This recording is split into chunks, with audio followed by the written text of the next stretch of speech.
রাত পোহালেই ৩৫ বছর পর অনুষ্ঠিত হচ্ছে চট্টগ্রাম বিশ্ববিদ্যালয় কেন্দ্রীয় ছাত্র সংসদ হল ও হোস্টেল সংসদ নির্বাচন।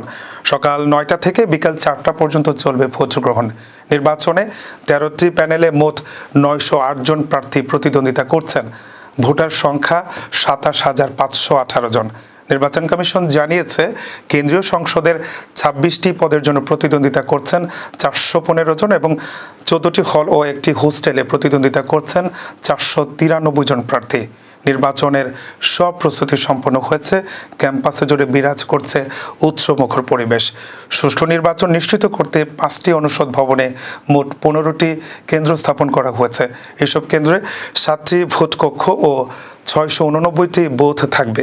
প্রতিটি কক্ষে ৪০০ থেকে ৫০০ শিক্ষার্থী ভোট দিতে পারবেন। ভোটের গতি নিশ্চিত করতে একজন ভোটারকে ১৫ সেকেন্ডের মধ্যে ভোট প্রদান সম্পন্ন করতে হবে। নির্বাচন পরিচালনায় প্রতিটি অনুষদের ডিন, রিটার্নিং কর্মকর্তা এবং বিভাগীয় চেয়ারম্যানরা প্রিজাইডিং কর্মকর্তার দায়িত্বে রয়েছেন। ভোটার তালিকায় ছবি সংযুক্ত করা হয়েছে। প্রতিটি ভোট কেন্দ্রে সিসিটিভি ক্যামেরা ও বাইরে LED স্ক্রিনের ব্যবস্থা রাখা হয়েছে। প্রধান নির্বাচন কমিশনার অধ্যাপক ডক্টর মনিরুদ্দিন বলেন, সুষ্ঠু ও নিরপেক্ষ নির্বাচন নিশ্চিত করতে সব ধরনের প্রস্তুতি নেওয়া হয়েছে। ভোট শেষে কেন্দ্রে গণনা ফলাফল ঘোষণা করা হবে। বিশ্ববিদ্যালয়ের প্রক্টর অধ্যাপক হোসেন শহীদ সোহরাওয়ার্দী জানান, ক্যাম্পাসে ৪ স্তরের নিরাপত্তা বলয় গড়ে তোলা হয়েছে। পুলিশ, বিজিবি ও প্রক্টোরিয়াল টিম যৌথভাবে দায়িত্ব পালন করবে। বহিরাগতদের প্রবেশে নিষেধাজ্ঞা থাকছে এবং সবাইকে ID কার্ড বহন বাধ্যতামূলক করা হয়েছে।